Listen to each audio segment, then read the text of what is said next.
Goat totem is another one of those that has been unfortunately given the wrong, the wrong labeling. Abraham X liked to give it immense wrath. Satanists took that and ran with it, unfortunately. But all in all, everyone else kind of still, most paganism and most indigenous cultures, luckily, thankfully, unlike Owl Totem, still understand the truth of what it is. It is a healer and a protector, but it's kind of a more defense than offense protector.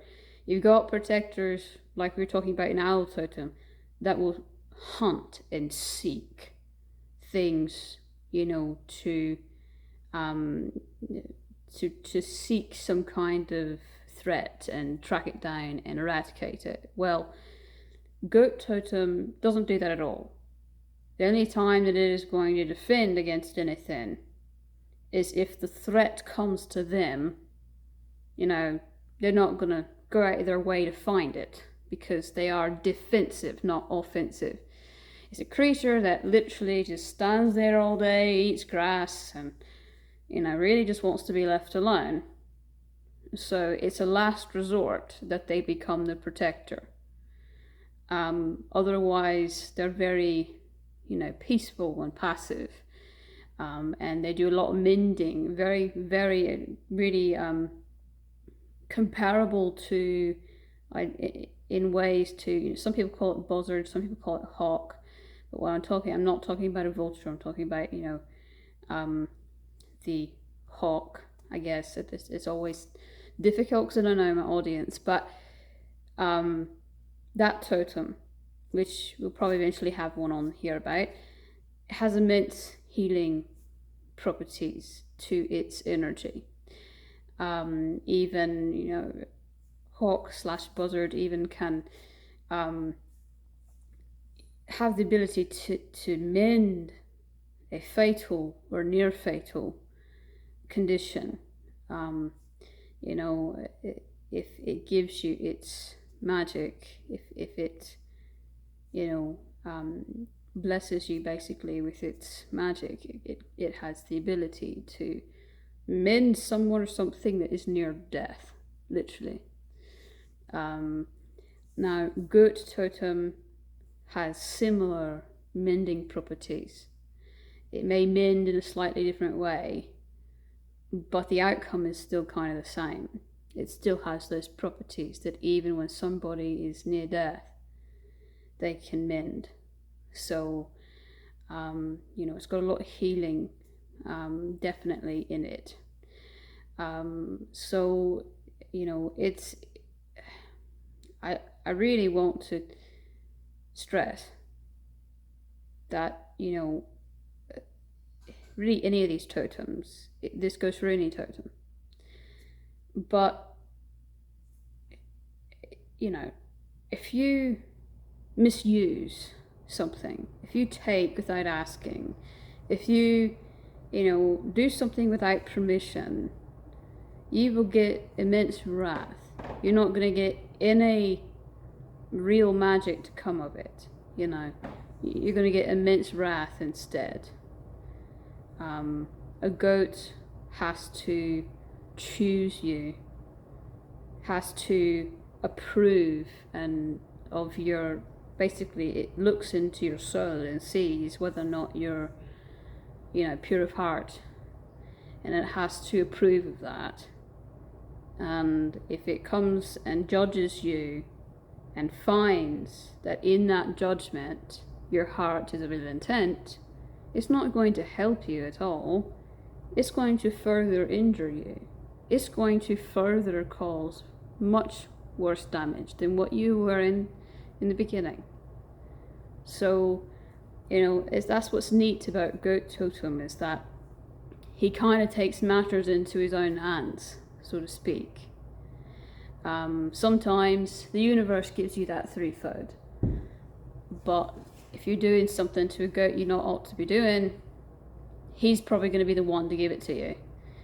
I mean, the universe always decides what it's going to be, but the one who's delivering that threefold is probably going to be the same exact one that you wronged, in the sense of if you ever wrong the goat. So, you know, he's got a very immense warrior protector in him, but it's, you know, it's something that doesn't rise unless it needs to. So it's almost like a yin yang, really. You've got the healing side, and then you've got the warrior side existing within the same animal. And that is why I believe, that is why our ancestors used the goat totem for so many things.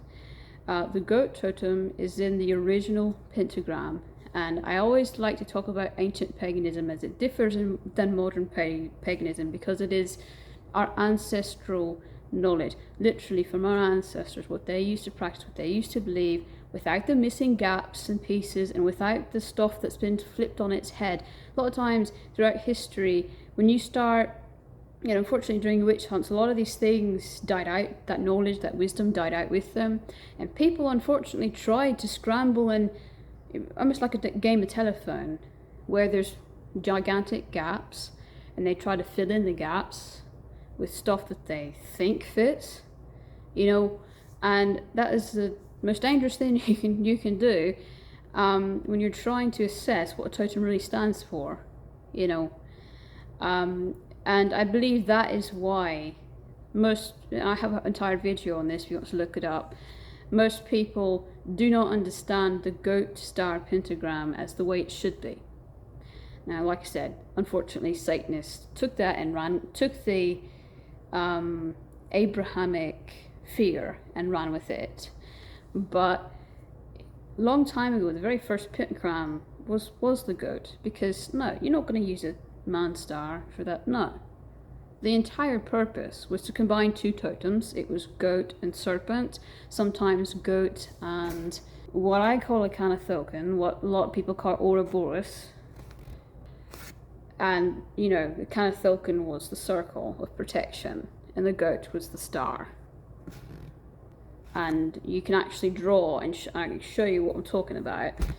And I do that in the video that talks about the pentagram. But just really quickly, a quick version of that. Don't judge me too bad. I just drew this really quickly for the video. But those two are the horns. These two are the ears, and that's the nose, and of course the circle is the serpent, Canathocan, Ouroboros. So that's what our ancestors used.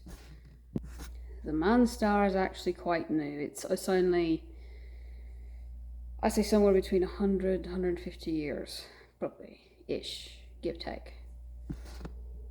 The goat star is thousands and tens of thousands of years. And unfortunately, at least thousands of thousands. Unfortunately, I don't know exactly how long, because it was so long ago. But, you know, it's the unfortunate take it and spin it on its head situation.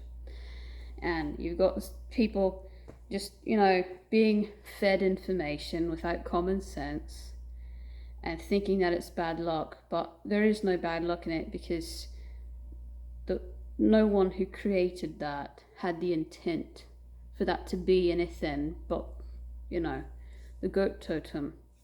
That star is not bad luck. It's just using the pentagram in a different way. What I would argue, the correct way. Unfortunately, it only becomes evil or bad luck when someone draws it.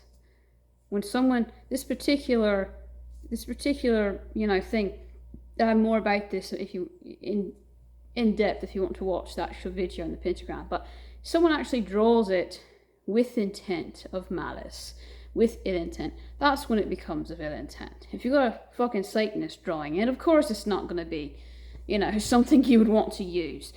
So just, you know, if you're going to use that, just make sure that you draw it yourself, you know.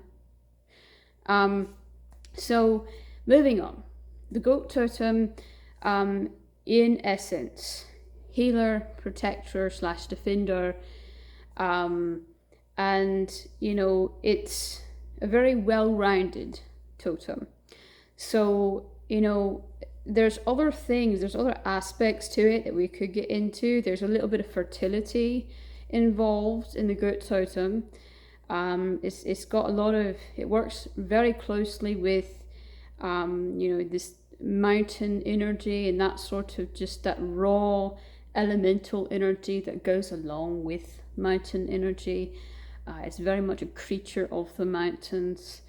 And interestingly enough, it's I talk about light and dark being, you know, we're either made up of light or dark or a bit of both, right?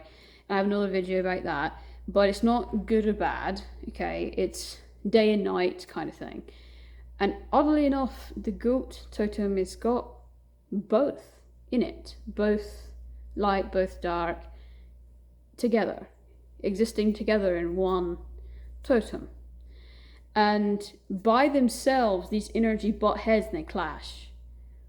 But when it's existing simultaneously, naturally, within one totem, or even within one individual, there's a unique harmony there that's not felt otherwise.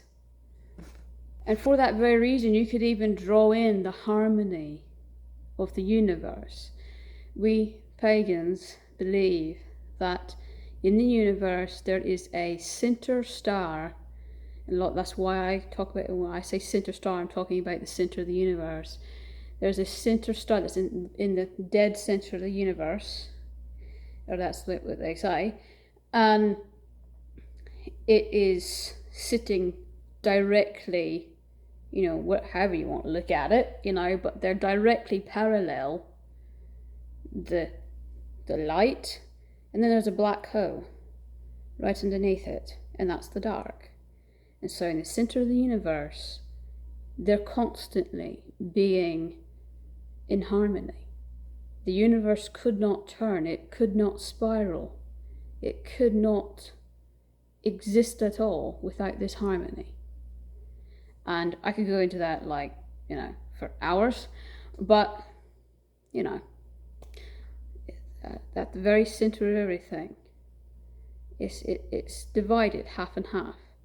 And if you didn't have that, we wouldn't exist. We wouldn't have ever been created. I know that's like hard to imagine, but you can't have one. It's very much yin yang. You can't have one without the other. Otherwise, everything would be unbalanced. And so therefore, goat also has a lot of balance, totemic energy. And you think about it, they can balance on a 90-degree angle cliff, literally, physically, literally. I mean, have you seen those things? They can balance on a 90-degree angle. I mean, you know, that is the physical representation of the balance aspect of it. So you can start to understand just how much of a wide range, you know, that this totem extends to, and why our ancestors used it for so many things, because it was so diverse. Now, I'm not saying it can do everything, because it can't, but it's just amazing how many different aspects goat totem has to it. It's actually quite intriguing.